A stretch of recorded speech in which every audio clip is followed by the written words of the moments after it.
اللہ نے قرآن میں رمضان کے لیے 4 احکام خصوصیت سے بیان کریں. ایک پر اشارہ دیا ہے لیکن حدیث میں اس کی پھر وضاحت ہے. تو وہ 4 کام میں سب سے پہلا کام کیا ہے؟ بولو بھائی، روزہ. اس میں تو آپشن ہے ہی نہیں، وہ تو رکھنا ہی رکھنا ہے. دوسرا کام اللہ نے رمضان میں جس کا خصوصیت سے ذکر کیا ہے وہ ہے تلاوت قرآن. رمضان کا اور قرآن کا آپس کا بہت گہرا جوڑ ہے. شہر رمضان الذی انزل فیہ القرآن، فرمایا وہ مہینہ ہے جس میں قرآن نازل کیا گیا. یہ وہ مہینہ ہے جس میں قرآن نازل کیا گیا. تو اللہ نے رمضان کا انتخاب کیا ہے قرآن کے نزول کے لیے.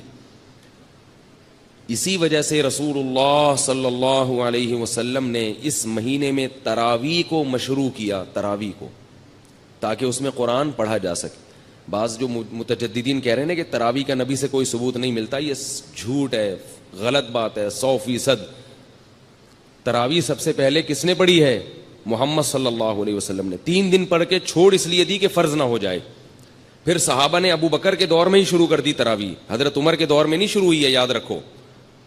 صحابہ پھر پڑھتے رہے ہیں، نبی کے انتقال کے بعد بھی پڑھتے رہے ہیں، کیونکہ اب فرضیت کا امکان ختم ہو گیا تھا. حضرت عمر نے صرف اتنا کیا ہے کہ مختلف ٹولیوں میں جو پڑھ رہے تھے ان کو ایک امام پہ جمع کیا ہے، کیونکہ نبی نے جو پڑھائی تھی وہ نبی نے، آپ اکیلے امام تھے اور باقی سب لوگ مقتدی تھے. تو حضرت عمر نے ان کو نبی کے نہج پہ اس تراویح کو حضرت عمر لے کر آئے ہیں اس پہ. تو 2 کام میں نے بتا دیے. دوسرا کام کیا ہے؟ تلاوت. اور اسی کے لیے نبی صلی اللہ علیہ وسلم نے تراویح کو مشروع قرار دیا. پھر آپ صلی اللہ علیہ وسلم حضرت جبریل کے ساتھ رمضان میں قرآن کا دور کیا کرتے تھے. تو اس لیے رمضان میں رات کو تراویح بھی پڑھنی چاہیے اور دن میں بھی تلاوت کا اہتمام کرنا چاہیے.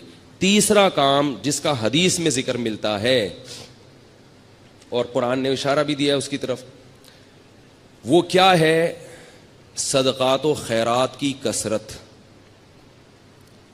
روزہ رکھنا آسان ہے، مال خرچ کرنا مشکل.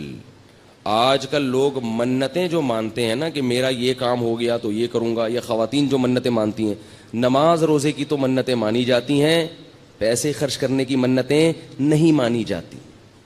دکھتی رگ پہ ہاتھ رکھا کہ میں نہیں رکھا؟ میں نے پیسے خرچ کرنے کی منتیں نہیں مانی. پیسوں سے ہمیں بہت محبت ہے، اور اللہ نے جہاں نماز کا ذکر کیا وہاں مال خرچ کرنے کا ذکر ساتھ ساتھ کیا. اس سے پتہ چلتا ہے کہ اللہ کو کنجوس نمازی پسند نہیں ہے. تو ہم اس نوٹ سے دل نہ لگائیں، اس پراپرٹی سے دل نہ لگائیں، رکھیں، مگر ساتھ ساتھ اللہ کی راہ میں خرچ بھی کیا کریں. آپ کو پتہ ہے کہ پہلے صوفیاء کرام کی جو خانقاہ ہوتی تھی، آج کل چند ایک کو چھوڑ کے اچھے لوگ بھی ہیں تصوف میں الحمدللہ، انہی کی برکت سے آج یہ دین قائم ہے. ہم بھی اسی تصوف کے سلسلے سے جڑے ہوئے ایک نالائق ہیں جو آج یہاں بیٹھ کے ٹوٹا پھوٹا دین کا کام کر رہے ہیں. تصوف پر رد ہرگز مقصد نہیں ہے، کسی کا مذاق اڑانا مقصد نہیں ہے، لیکن بہت سی خانقاہیں کھانے پینے کا ایک ہوٹل بنی ہوئی ہیں. تو بہرحال تو رمضان میں تیسرا کام کیا کرنا ہے؟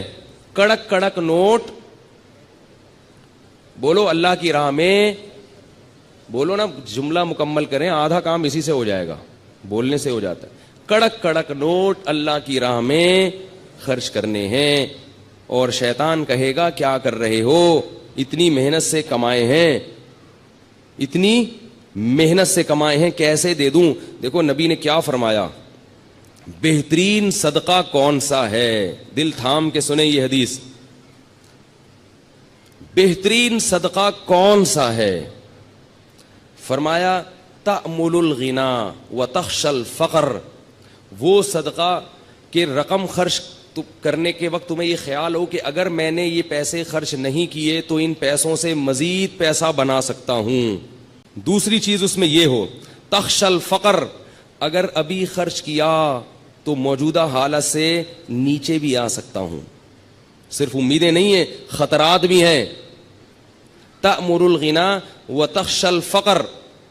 اور فرمایا ان تکونا صحیحا شحیحا، صحت مند بھی ہو ورنہ بعض دفعہ بڑھاپے میں انسان خوب صدقات و خیرات شروع کرتا ہے, اس کو پتا ہے اب میں دنیا سے جا رہا ہوں, یہ پیسہ میرے کام نہیں آئے گا, بچوں سے بنتی نہیں ہے, ان کو محروم کرنا ہے, تو یہ فلانے مدرسے میں دے دو اور فلاں مسجد میں دے دو. صحیح کا مطلب بالکل جوان ہٹا کٹا, ابھی کھانے پینے کی, لائف کو انجوائے کرنے کی عمر ہے. یہ میں نہیں کہہ رہا بھائی, مجھ پہ کیوں غصے ہو رہے ہیں, میں تھوڑی کہہ رہا ہوں, یہ کون کہہ رہا ہے؟ رسول اللہ, اللہ کے سفیر جو دنیا میں اللہ کا پیغام لے کر آئے تھے. ان تکون صحیحن, 4 شرطیں.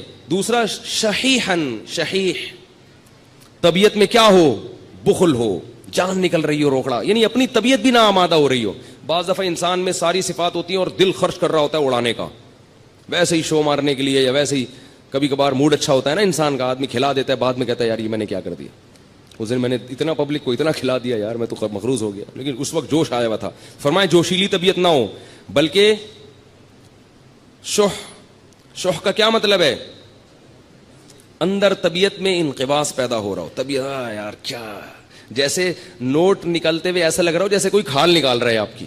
فرمایا یہ جو 4 صفتیں جس صدقے میں پائی جائیں گی, اس سے بہتر صدقہ بولو بھائی کوئی بھی